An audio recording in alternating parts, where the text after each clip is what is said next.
दोस्तों, इजराइल की सबसे बड़ी हार क्या है? मैं आपसे ये सवाल करना चाहूँगा। अपना जवाब मैं दे दूं यहाँ पर, आप सोचते रहिएगा और अगर राज़ी हो, मेरी बात से एग्री करते हो, तो इस वीडियो को लाइक कीजिएगा और शेयर ज़रूर कीजिएगा। इजराइल की सबसे बड़ी हार ये है कि इजराइल के सबसे बड़े अखबारों में जो यहूदियों का अखबार है, ये है हारेट्स। ध्यान से इसके लोगों को और इसके नाम को याद कर लीजिए। इजराइल का ये अखबार जो हारेट्स है, इसके सबसे बड़े जो डायरेक्टर हैं, ऑनर हैं, उनको लंदन में इनवाइट किया गया। अब जब वो लंदन पहुंचे और उन्होंने स्पीच देना शुरू की दुनिया के तमाम मीडिया संस्थानों के सामने और पूरी दुनिया के सामने, तो उन्होंने ऐसी बात कही जिसने इजराइल की सारी पोल खोल दी और नेतन्याहू को नंगा कर दिया।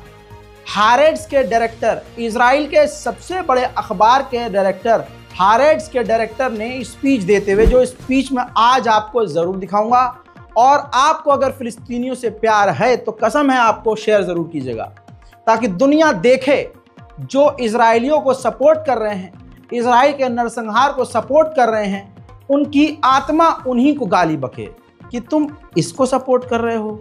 हारेट्स के डायरेक्टर ने कहा कि नेतन्याहू ने ज़बरदस्ती इस जंग को बढ़ाया हुआ है। इजराइल की गवर्नमेंट मासूमों को कत्ल कर रही है और गाज़ा के अंदर नरसंहार कर रही है।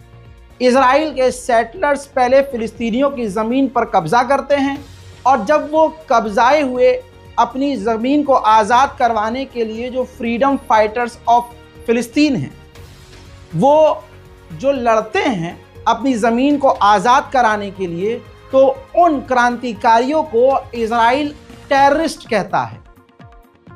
यहाँ पर बात यही है कि इजराइल का सबसे बड़े अखबार का मालिक कह रहा है कि वो आतंकी नहीं हैं, उनसे आपने ज़मीन छीनी, वो अपनी ज़मीन के लिए लड़ते हैं, तो इजराइल की गवर्नमेंट उन्हें टेररिस्ट कहती है। इजराइल की सरकार ये दूसरा नकबा कर रही है और खुलेआम कर रही है और फिलिस्तीनियों को मार रही है, मिटा रही है। इजराइल की गवर्नमेंट पर पाबंदी लगनी चाहिए। कितनी बड़ी बात कह रहा है यहूदी अखबार का डायरेक्टर कि इजराइल पर पाबंदी लगनी चाहिए, उसको रोकना चाहिए, और वो सच को झूठ और झूठ को सच बता रहा है। अब उन्होंने और भी बड़ी बड़ी बातें कही हैं। मैं वो स्पीच आपको दिखाऊंगा।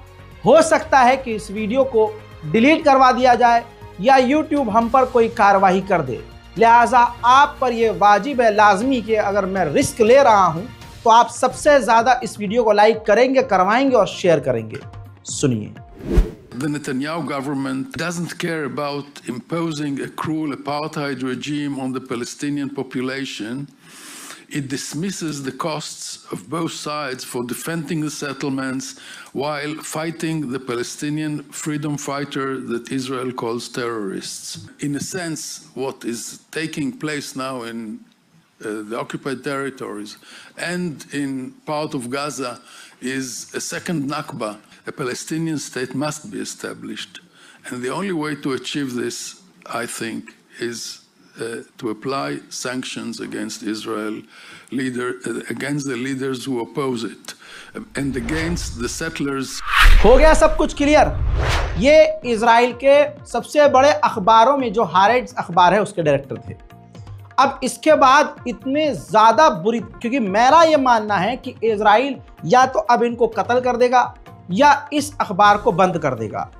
अब इजराइल की गवर्नमेंट इतना ज़्यादा भड़क गई है क्योंकि नंगा हो गया है इजराइल। तो ये देखिए, लेटर हेड जारी किया है इजराइल की गवर्नमेंट के मिनिस्टर ने और अपनी गवर्नमेंट से मांग की है कि हारेट्स के साथ इजराइल की गवर्नमेंट तमाम काम जो है, जो बातचीत चलती है, जो ये इंफॉर्मेशन शेयर करते हैं, मिलकर काम करते हैं, तो इजराइल की गवर्नमेंट हारेट्स के साथ सारे कामकाज बंद कर दे। वहीं गाज़ा के अंदर नरसंहार जारी है। भारी मात्रा में फिलिस्तीन के लोग अपने अपने इलाके को मजबूरन छोड़ रहे हैं। देखिए।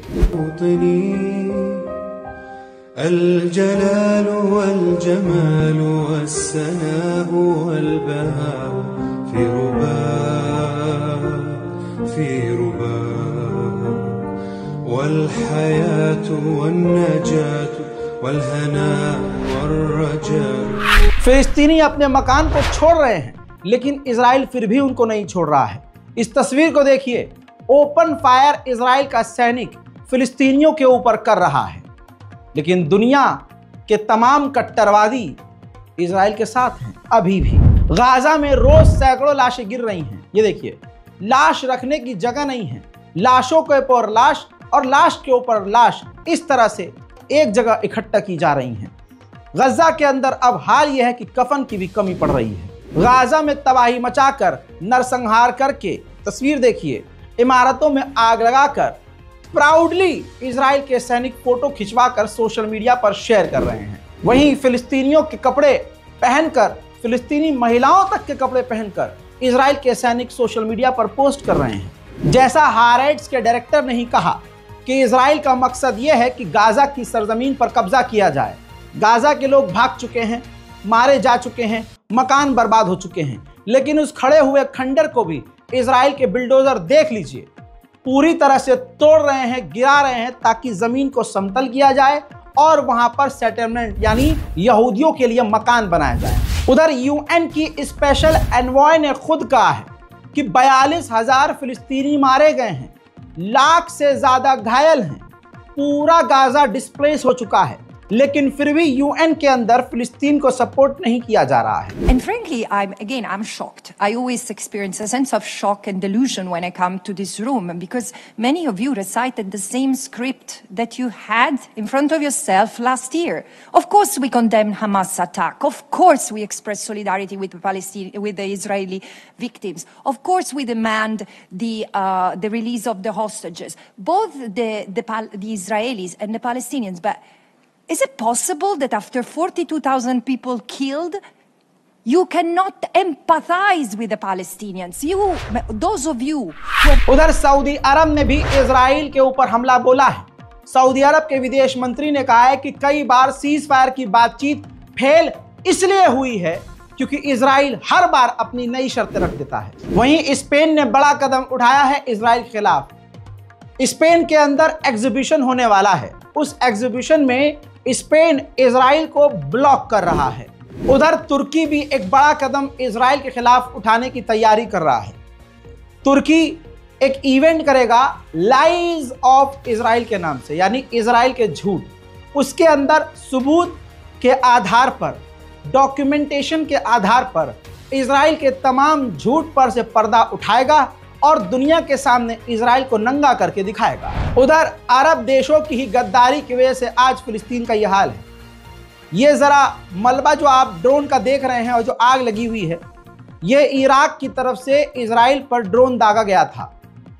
जॉर्डन ने उस इराकी ड्रोन को जो इजराइल की टेरिटरी में जा रहा था मार कर गिरा दिया है।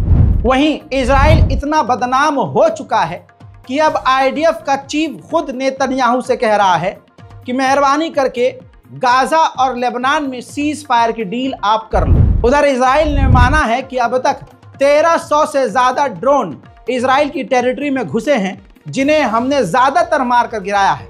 लेकिन हकीकत यह है कि ज्यादातर इजराइल की टेरिटरी में ये ड्रोन हिट हुए हैं, जिससे इजराइल में भारी तबाही मची है और उनमें से कुछ तबाहियों की तस्वीरें मैं आपको रोज दिखाता हूं। वहीं इजराइल के ऊपर रोज भारी मात्रा में मिसाइलें भी दागी जा रही हैं। ऐसे में इजराइल के डिफेंस सिस्टम बड़ी मुश्किल से उन रॉकेटों और मिसाइलों को रोक रहे हैं, मोटा पैसा खर्च करके, जैसे ये।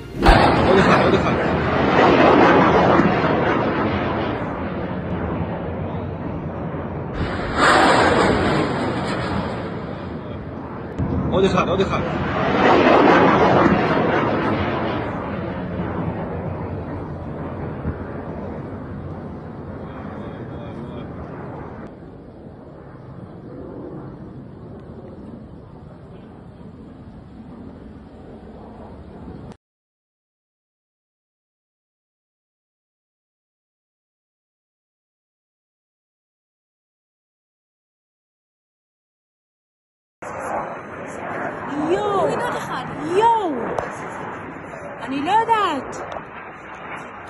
יואו.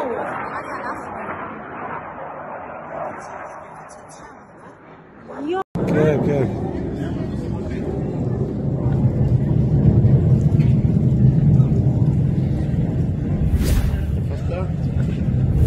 उधर इजराइल के सैनिक, अब लेबनान के अंदर की तस्वीर दिखाऊंगा, देख लीजिए।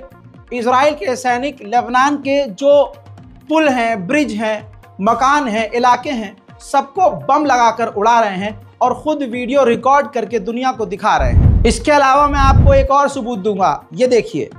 इजराइल लेबनान के अंदर बैन, इंटरनेशनल लेवल पर जो बैन है, वो बम, फास्फोरस बम लेबनान में आम लोगों के घरों पर दाग रहा है। इजराइल की ऐसी ही बमबारी में लेबनान के 6 हेल्थ वर्कर मारे गए हैं। उधर जैसा मैंने आपको 4 दिन पहले बताया था कि निशाने पर, वीडियो का टाइटल था निशाने पर सीरिया, अब सीरिया के ऊपर भी इजराइल ने बमबारी शुरू कर दी है। यह देखिए, ताज़ा तरीन बमबारी के फुटेज मैं आपको दिखा रहा हूं। खौफनाक एयर स्ट्राइक सीरिया में भी इजराइल ने की है और इसी एयर स्ट्राइक में 10 सीरियन लोगों के मारे जाने की खबर है।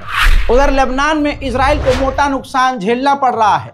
हिजबुल्लाह ने 42 इजराइल के अमरीकी मरकावा टैंक को डिस्ट्रॉय किया है।